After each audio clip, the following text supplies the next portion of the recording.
Hello my dear friend, this is Modern Monk Diaries और मैं हूँ योगी। यहाँ ज़िंदगी को समझाने की कोशिश नहीं होती, यहाँ बस उसे महसूस किया जाता है। We all are running not because we want to, but because life expects us to. जिम्मेदारियों के पीछे, उम्मीदों के पीछे और उस कल के पीछे जो अक्सर आज बन ही नहीं पाता। And somewhere in this constant movement, we start chasing a feeling called happiness. पर कभी रुक कर खुद से पूछा है, खुशी असल में होती कहाँ है?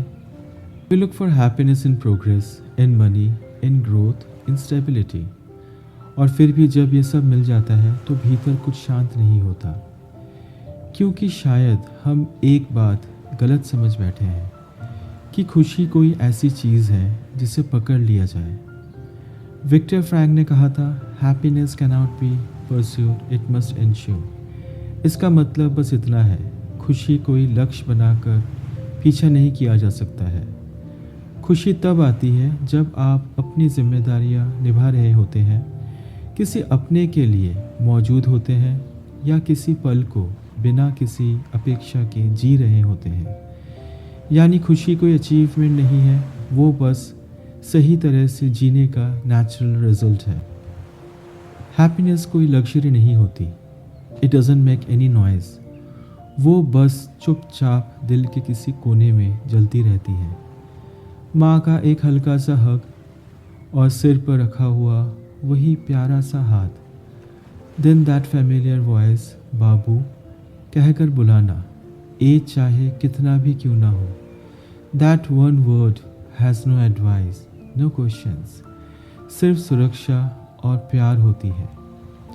समटाइम्स कोई अपना अचानक दरवाजे पर खड़ा मिल जाए, no call, no warning, nothing is said, but everything is felt. वो ठहराव, वो मुस्कान, दैट मोमेंट ऑफ सरप्राइज, वही हैप्पीनेस है।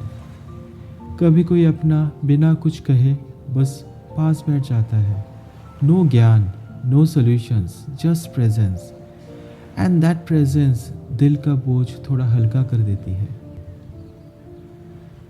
हम सोचते हैं हैप्पीनेस खरीदी जा सकती है, बट खुशी चीज़ों में नहीं टिकती। वो उन पलों में टिकती है जहाँ कुछ साबित नहीं करना पड़ता।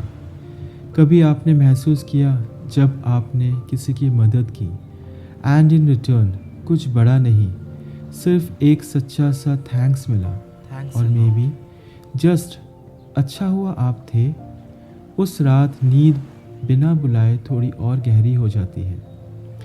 Famous Japanese novelist Haruki Murakami once wrote, pain is inevitable, suffering is optional. So even if we manage to ease someone else's sorrow or grief, even for a moment, that feeling gives us a quiet sense of fulfillment that no material possession can ever replace. That is happiness, my friend. And maybe that's why when we talk about happiness, my mind doesn't go to ideas or definitions. वो खामोशी से पीछे की ओर लौट जाता है, not to what I achieved, not to what I owned, but to moments I didn't even know were becoming memories. क्योंकि कुछ सच्चाइयाँ सीखे नहीं जाते, उन्हें बस जिया जाता है। And that's when these images return. Happiness was never a big moment for us. It arrived quietly. As children, हम समझ जाते थे कि माँ घर आ रही है, even before she reached the door. From almost a kilometer away, that familiar walk, that rhythm, only she had. We would spot her first, and in that instant, the day already felt lighter. That was happiness. Happiness was also those evenings जब खाना बस थोड़ा सा होता था.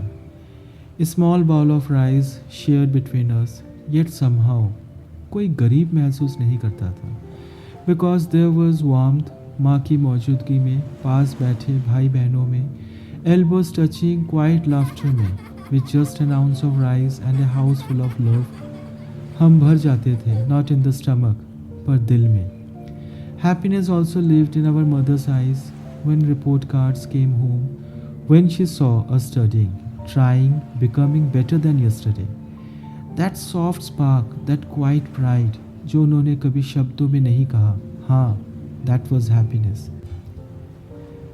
And maybe the simplest truth of all, even when we had not an iota of material possession, we were still rich because we had each other, and sometimes सिर्फ वही मौजूदगी more than enough होती है. So happiness is togetherness, shared warmth, loving someone unconditionally without terms, helping someone without expecting anything in return, quiet giving and inner peace. And somewhere in between, that gentle sense of fulfillment finds its way in. अगर आज की ये बात थोड़ी देर के लिए भी आपको रोक पाई हो, तो शायद यही काफ़ी है मेरे दोस्त. मैं हूँ योगी और ये था मॉडर्न मॉन्क डायरीज़. फिर मिलेंगे किसी ठहराव में जहाँ खामोशी बोझ नहीं होगी.